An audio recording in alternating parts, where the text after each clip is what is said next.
All right, folks, I've heard some pretty dumb stuff, and a lot of it comes from Robert F. Kennedy Jr. Yesterday, in an exclusive interview with Politico, he literally said that it made sense for his dad, Robert Kennedy, and President John F. Kennedy, his uncle, to authorize wiretaps, FBI wiretaps, against the Reverend Dr. Martin Luther King Jr. He said that he admitted that the FBI was out to ruin King, but he called it a necessary step. He said because the Kennedys were making big bets on King, particularly in organizing the March on Washington. Quote, they were betting not only the civil rights movement, but their own careers. And they knew that Hoover was out to ruin King. The story says that he argued that the Kennedy administration had a legitimate reason to go along with Hoover's determination to surveil King. He said, quote, that was a good reason for them doing that at the time because J. Edgar Hoover was out to destroy Martin Luther King and the civil rights movement, and Hoover said to them that Martin Luther King's chief was a communist. My father gave permission to Hoover to wiretap them so he could prove that his suspicions about King were either right or wrong. I think politically they had to do it. Julian, this is about the dumbest. See, they're about to make me cuss. I'm trying not to cuss. This is about the dumbest crap I have ever seen to say, oh, yeah, they authorized the wiretaps against King to prove that he wasn't the bad man that Hoover said he was when Hoover used the wiretap to try to blackmail King to even commit suicide. You know, Robert F. Kennedy Jr. needs to get himself committed. That is like some of the dumbest nonsense that I've ever heard. We know good and well that JFK and RFK, they had no business doing that, and he knows it too. But he's justifying, he's using historical hindsight to justify what he knows was an egregious wrong. Even more than that, what Hoover did to King was criminal. Yes, they tried to push him into committing suicide, they informed Coretta, Mrs. King, of his affairs, which basically probably caused enormous angst on her part. I think what Suzette said in the previous segment about Dr. King, about some of this, they wanted him out of the picture. They loved him until he started connecting militarism, racism, and violence. When he started connecting those things, he lost the support of all the foundations who had been pouring money at him. He lost the support of many of the white allies who had surrounded him when he talked about I have a dream, but not when he talked about economic restructuring. And the Kennedys went along with J. Edgar Hoover. We know J. Edgar Hoover was a cross-dressing racist, and I ain't mad about his cross-dressing. I'm mad about his closet. But that's not the point. The point is that the Kennedys basically conspired to destroy Dr. King by giving permission for Hoover to wiretap and not putting any brakes on Hoover, so that had they put brakes on Hoover, they could say, you're not going to, if you wiretap, well, there's no if, but you can't send this stuff to Coretta. You can't use this for any other purpose. But the fact is that they allowed it. So, you know, everybody who looks like our ally, and, you know, my mama had a picture of JFK and Jesus on her wall. Then she added Obama. I'm like, Mom, please, just stop it. But, you know, we revered JFK because we didn't know all the facts. And we know all the facts. We know that he, too, was a predatory capitalist who exploited Dr. King for his own benefit.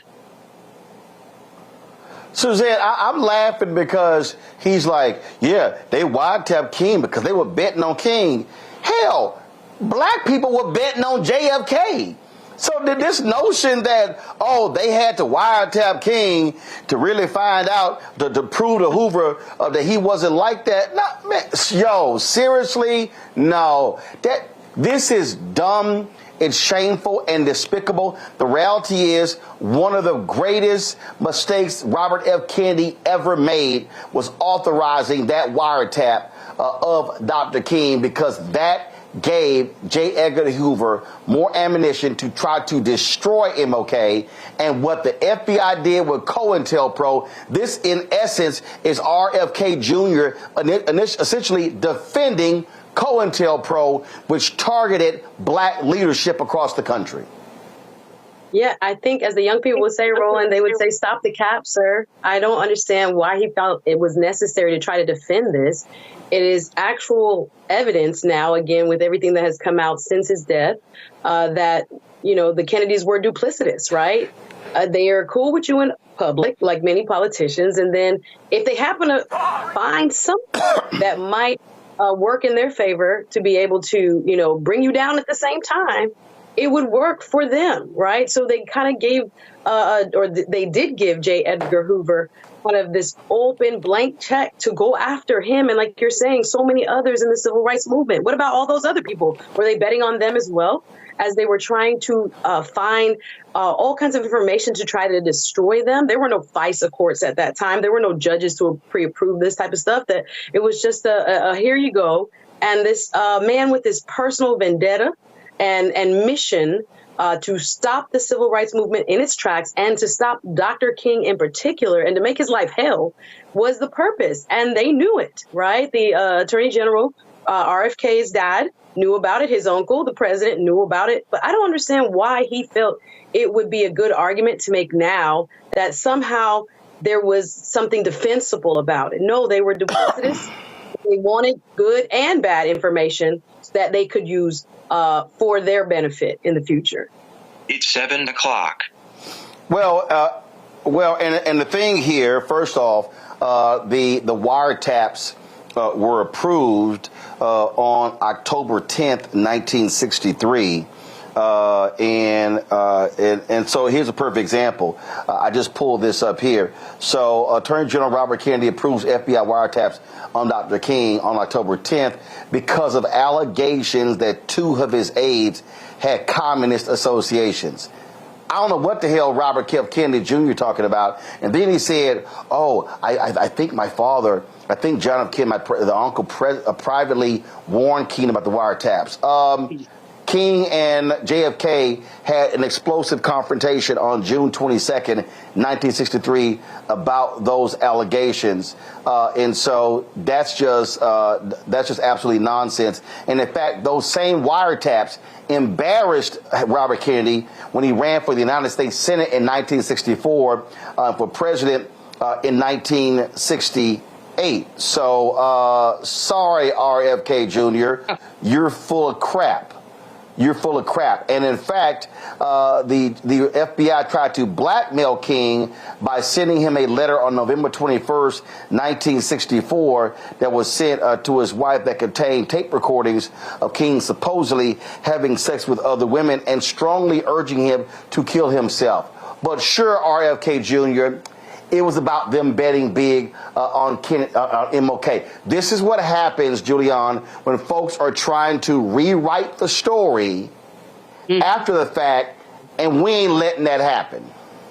No, Roland, this is why you are so important and why this is such a service. Because basically, people are trying to rewrite history, and RFK Jr. just needs to go somewhere. I mean, you can't. The fact is that our history is profoundly flawed. Lots of people have made lots of mistakes, and many of them around issues of race. Let's just learn about them so that we can avoid them in the future. Instead, there are those who want to rewrite history. Oh, we really didn't do that. Oh, the Civil War was really not about slavery. Or, lynching really didn't happen. The fact is that we have an ugly history, but as a nation, we only come together when we acknowledge the history and then move ahead. This person, RFK Jr., he does not want to acknowledge history. He's making excuses. And guess what? The whole thing was entirely unnecessary. He could have easily said, yes, this happened. It was regrettable. He didn't have to talk ugly about his daddy or his uncle. He could have just said, this was regrettable. I mean, the context of the times, we all know that when you said somebody was a communist, that was like kryptonite. And so you could, at some level, if you got into their warped brains, kind of say, okay, I can see why that happened. Do not try to make excuses. Simply say, it happened. It was regrettable. Let's move on.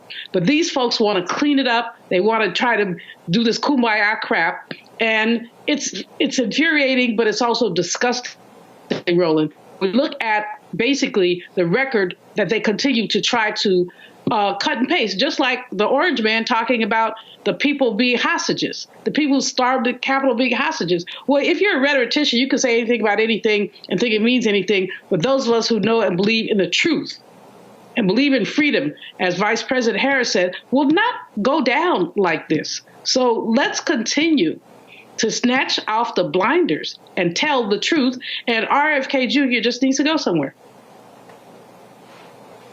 Well, bottom line again, we're not going to sit here and play these little games with folks who want to distort the truth. All right, folks.